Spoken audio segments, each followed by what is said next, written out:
Imagine being 82 years old, rocking in your chair, when a racist cop appears at your door, threatening to arrest you for nothing more than sitting outside. The crowd holds its breath. The officer's hand twitches near his cuffs. Then, in a voice steady as a church bell, she delivers 3 unforgettable words. The silence that follows is louder than any shout. Before we uncover what happens next, make yourself comfortable, relax, press like, and subscribe so you never miss tomorrow's stories. In the quiet town of Willow Creek, Tennessee, time seemed to linger like the morning mist over the rolling hills. It was the kind of place where folks still hung American flags on their porches and knew the names of their neighbors' dogs.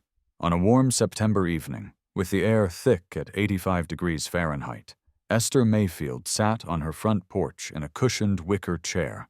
At 82, with warm brown skin and hair like soft white clouds pinned neatly back, Esther was a fixture in this town. Her small craftsman home, with its faded blue paint and creaky steps, stood at the corner of Sycamore Lane. To her, it wasn't just a house. It was 60 years of memories. Here she'd raised 4 kids, mourned her husband, and tended a garden that still bloomed with marigolds despite the dry summers. Every evening, she'd sit with a glass of iced tea, watching fireflies dance across her half-acre yard. Willow Creek had changed, though. Decades ago, it was a tight-knit black community where porches were for sharing stories, and kids played kickball in the street. Esther remembered church picnics, the hum of gospel music, and neighbors who'd drop off peach cobbler just because. But now, new families had moved in. Folks with manicured lawns and shiny SUVs. They'd renovated old homes, built fences, and formed an HOA that sent letters about curb appeal. Esther's house, with its chipped paint and wild rose bushes, didn't fit their vision. Some neighbors smiled politely. Others avoided her gaze, clutching their phones as they passed. She wasn't invisible, but she felt like a stranger in her own town. Still, Esther sat.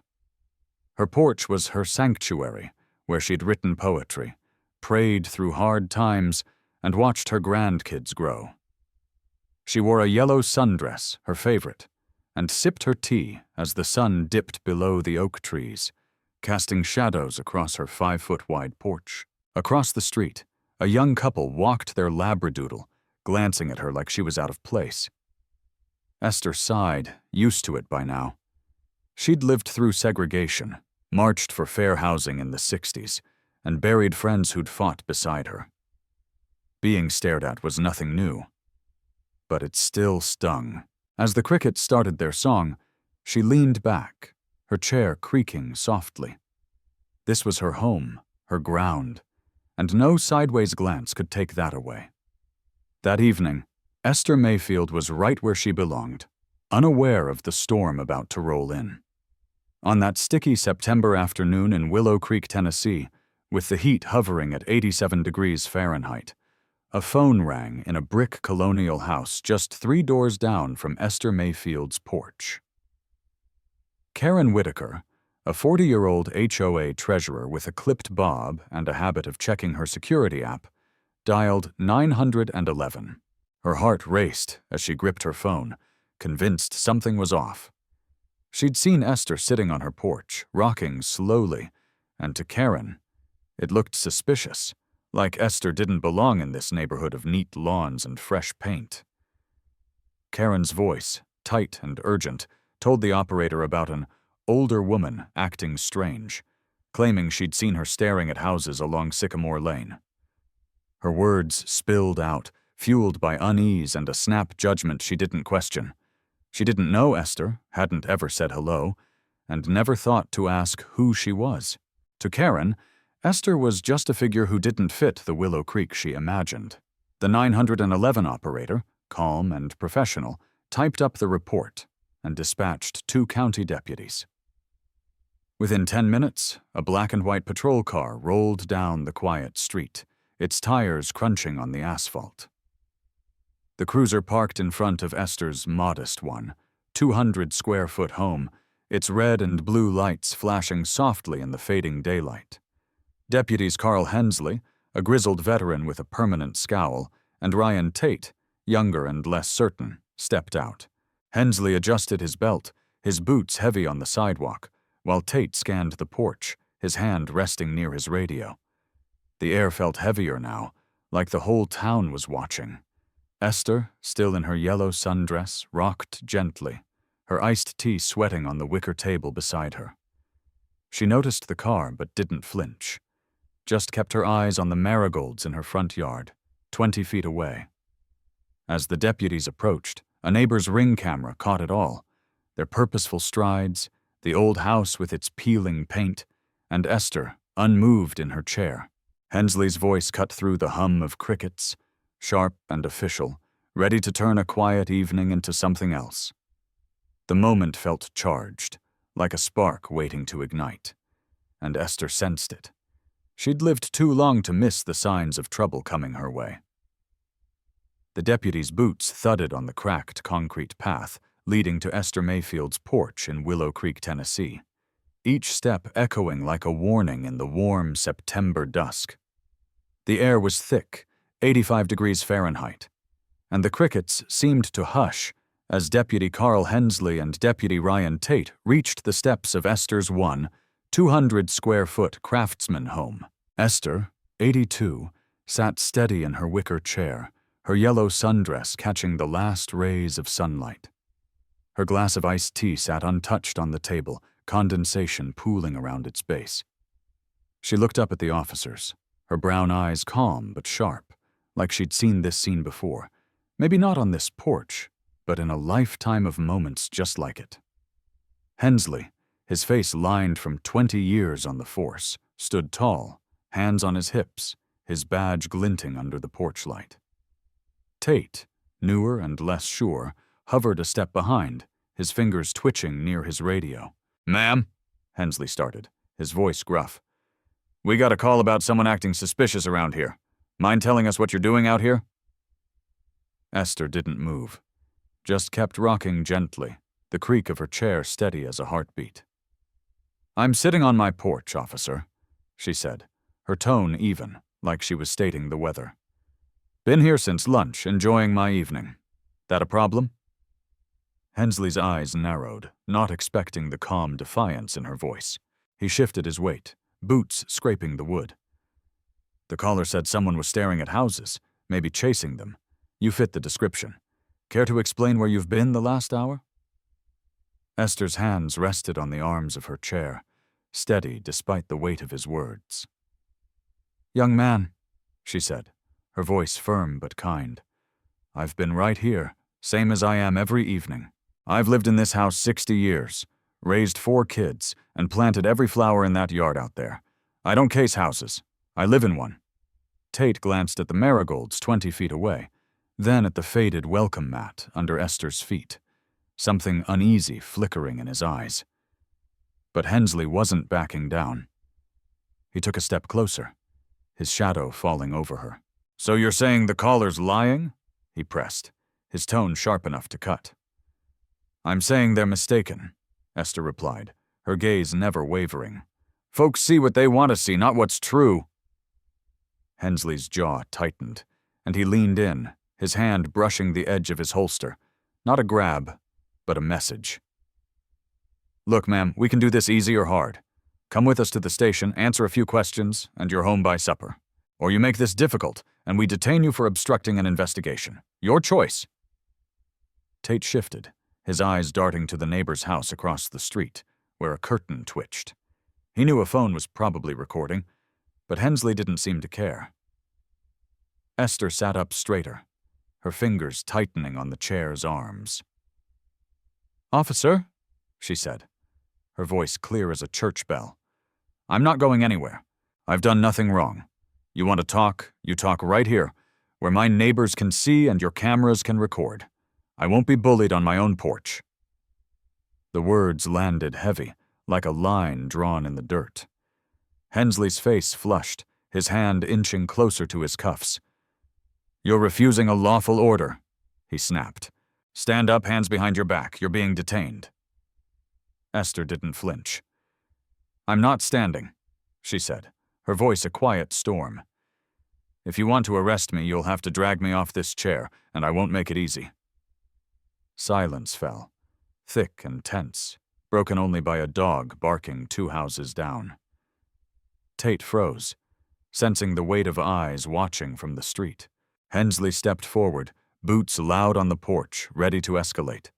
Esther just sat, her dignity a shield, her porch a battleground, and her resolve as unyielding as the oak tree in her yard.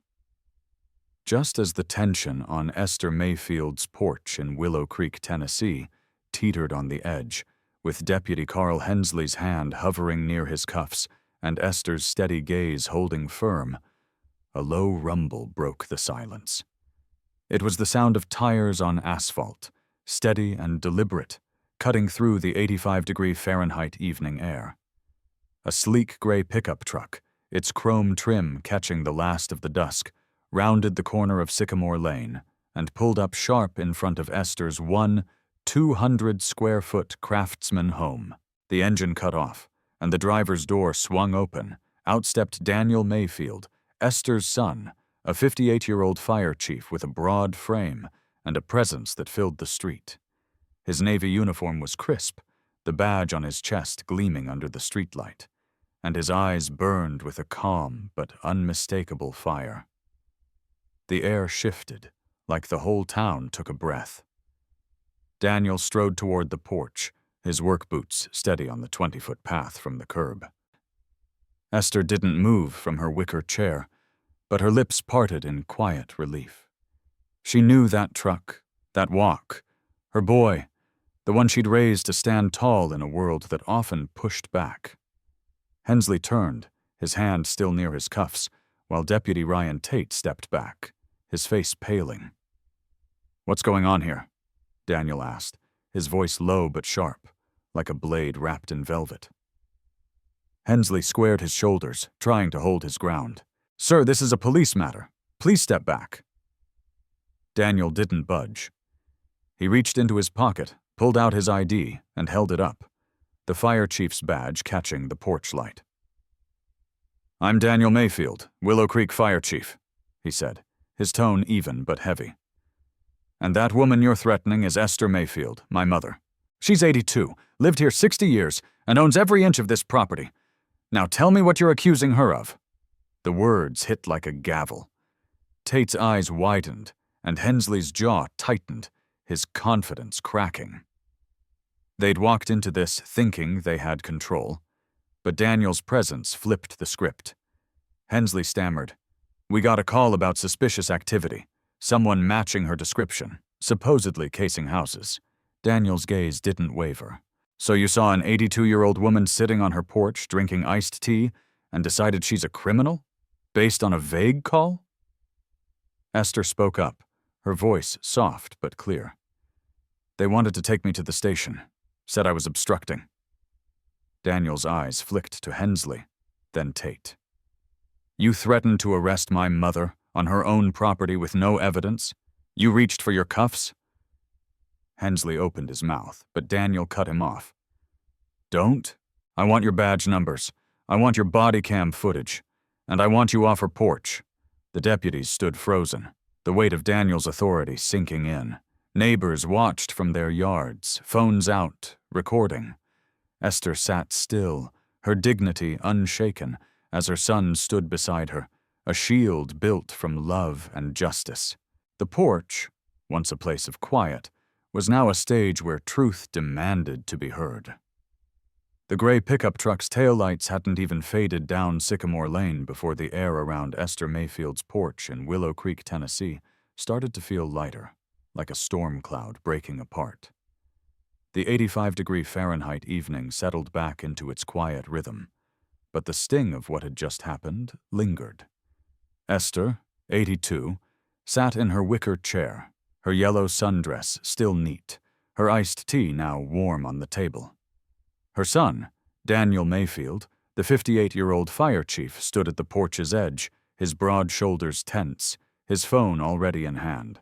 His calm voice from moments ago, when he'd faced down deputies Carl Hensley and Ryan Tate, was gone now, replaced by a fire that burned quiet but deep. Esther gave him a small nod, her eyes soft with pride but heavy with knowing. She'd seen this kind of trouble before, and she knew it wasn't over yet. Daniel stepped off the 20-foot porch path, his boots steady on the cracked concrete, and started making calls. First to the sheriff's office, his tone sharp but controlled, demanding badge numbers and body cam footage. Then to the county's internal affairs unit, requesting an immediate review. "This isn't a complaint," he said, his voice like steel. "It's a demand for accountability. 2 deputies threatened my mother on her own property. That's not a misunderstanding. It's a failure." Esther watched him pace the 50-foot stretch of her front yard, her heart swelling. She'd raised him to fight for what's right, not with fists, but with truth, and here he was doing just that. "They tried to cuff me, Daniel," she said softly, her voice carrying across the porch. "Said I was a threat, sitting right here." Daniel stopped pacing, his jaw tight. "That's not standing, Mama," he said. "Not today, not ever." He made another call, this time to a contact at the state fire marshal's office, ensuring the incident would climb higher than the local precinct. Within 15 minutes, the sheriff himself called back, his voice tight with worry. "Daniel, I'm hearing about this now. Let's keep it calm, work it out." Daniel didn't soften. "Calm? They put their hands near cuffs on an 82-year-old woman. You want to work it out? Suspend them tonight, pull their cams, and give me the 911 call, or I'll take this to the state." Esther leaned back in her chair, her hands folded in her lap. She was tired, not just from the evening, but from a lifetime of moments like this. She'd marched in the 60s, sat at counters where she wasn't welcome, and raised kids in a town that didn't always see her. "You're moving fast, son," she said, a faint smile tugging at her lips. Daniel knelt beside her, his uniform creasing. "I have to, Mama. They don't get to rewrite this one." She placed a weathered hand on his. "They've been rewriting my story since before you were born," she said. "But you're making it harder for them now." Across the street, neighbors lingered, some pretending to water lawns, others watching openly. A teenager down the block was already uploading a video from his phone, the grainy clip showing Hensley's scowl and Daniel's arrival. Esther saw it all. The eyes, the whispers, the shift in the air. "You okay, Mama?" Daniel asked, his voice softer now. She nodded. "I'm all right, now you're here." They sat for a moment, the crickets singing again, the porch light casting a warm glow over them. "I taught you to stand up," Esther said.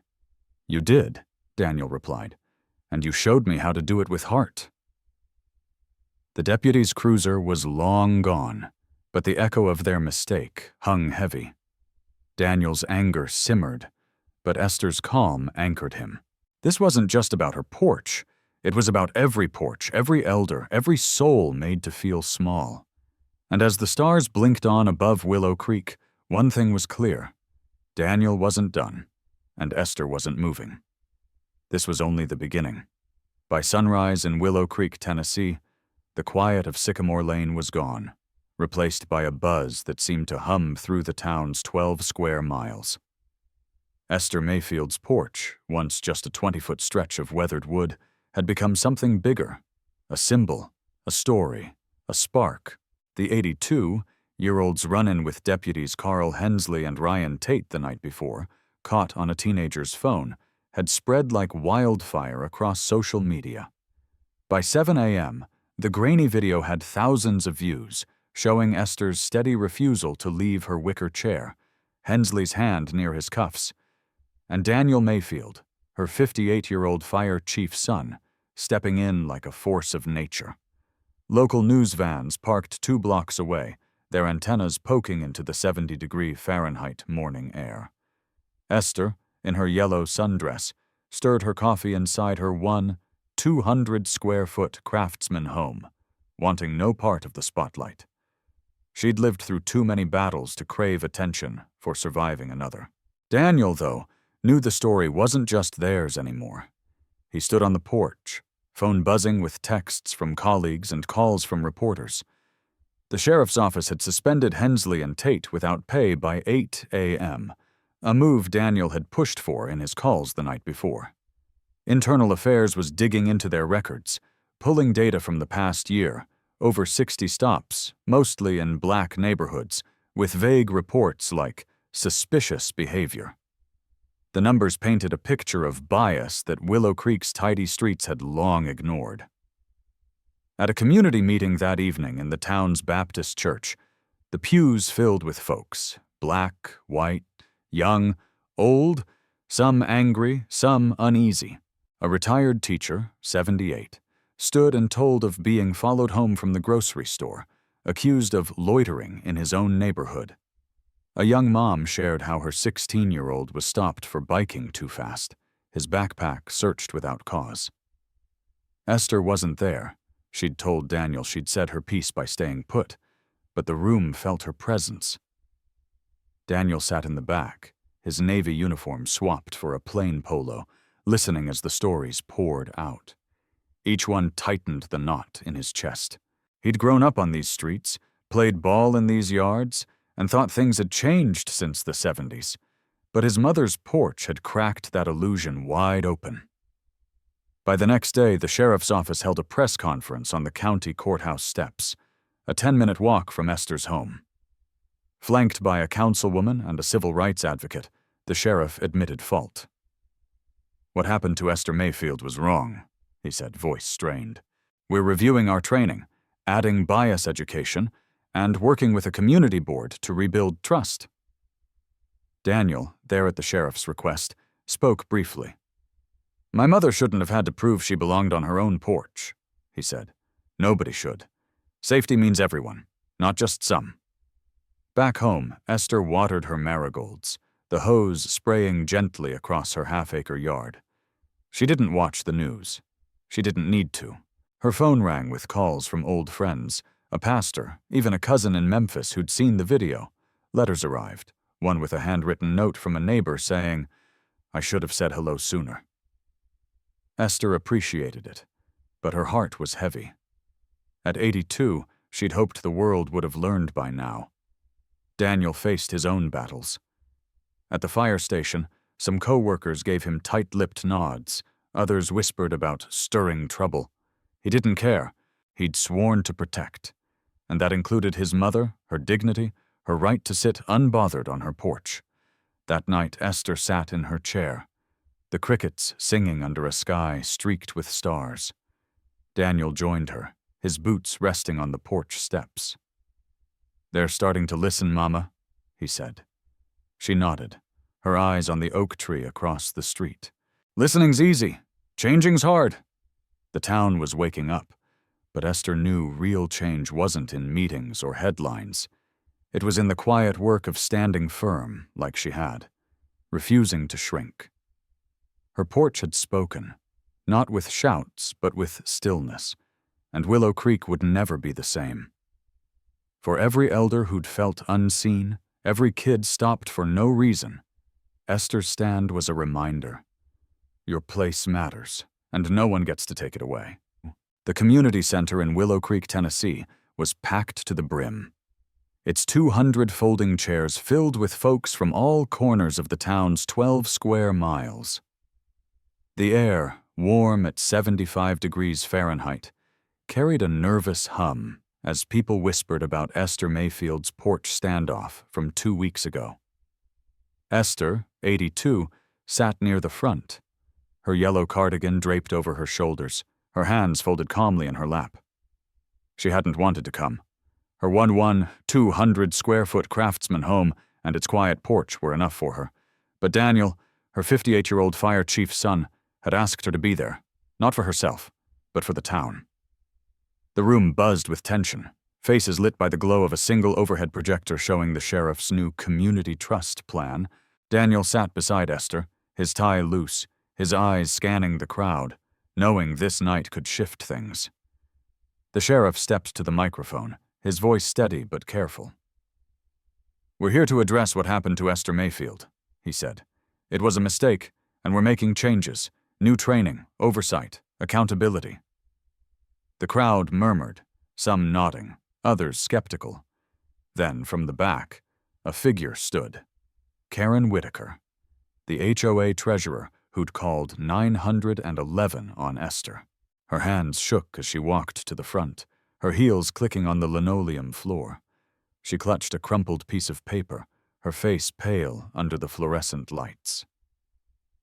The room went still, every eye on her as she turned to Esther. "I'm Karen Whitaker," she said, her voice wobbly. "I live across from Mrs. Mayfield, and I'm the one who called the police that night. I saw her on her porch, and I got scared. I didn't know her, didn't think to ask who she was. I just assumed something was wrong, and I was wrong." Her eyes filled with tears.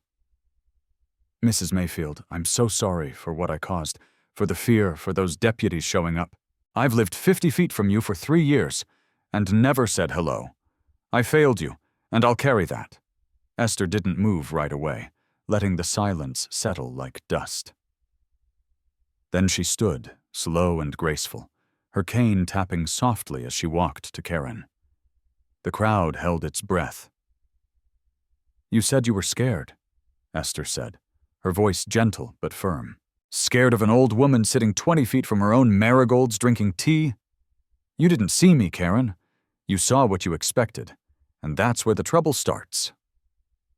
Karen's tears spilled over, but Esther kept going. "I've lived here 60 years, planted roots deeper than that oak tree out there. Your call hurt, but I've known worse. What matters now isn't your sorry. It's what you do next. Be a neighbor, not a stranger. Show up for this town, not just for yourself." Esther stepped closer, her voice dropping so only Karen could hear. "I forgive you, but don't forget. Make it right." Karen nodded, sobbing quietly. Esther returned to her seat, the room silent, absorbing her words. Daniel leaned over, whispering, "You're a force, Mama." Esther just smiled faintly. "I said it for them." She nodded toward the crowd. "So they learn." One apology didn't fix everything, but it was a start. A crack in the wall of Willow Creek's silence. The stars blinked over Willow Creek, Tennessee, casting a soft glow on Esther Mayfield's porch, where the crickets sang their familiar tune. Esther, 82, rocked gently in her wicker chair, the same one that had held her through a lifetime of storms. Beside her, Daniel, her 58-year-old fire chief's son, sipped coffee, the steam curling in the 70-degree Fahrenheit air. The town had changed since that September evening. Neighbors waved more, Karen Whitaker stopped by with homemade jam, and the sheriff's new training program was underway. But Esther knew change wasn't just in policies, it was in hearts. "You think they'll keep listening, son?" she asked, her voice steady. Daniel leaned forward. "Some will, Mama. You made sure of that." She nodded, her eyes on the marigolds 20 feet away. "I didn't move so they'd see me. I stayed so they'd see themselves." Esther's stand taught us that dignity doesn't need a loud voice, just a steady presence. Her porch reminds us that prejudice thrives in silence, but respect grows when we show up, listen, and act. For every elder feeling unseen, every neighbor misjudged, her story says, your place matters, and no one can take it. At 82, Esther showed that age doesn't dim strength, it sharpens it. So hold your ground, share your story, and build bridges with those around you. Small acts, saying hello, questioning assumptions, can change a town, one porch at a time. Let's honor Esther by seeing each other, not just our fears. If this story touched you, hit that like button and subscribe to our channel. Don't miss more stories like Esther's, where everyday folks show us what courage and respect look like. Share this with someone who needs to hear it. And let's keep building a community that lifts every voice. Stay strong, stay kind, and we'll see you in the next story.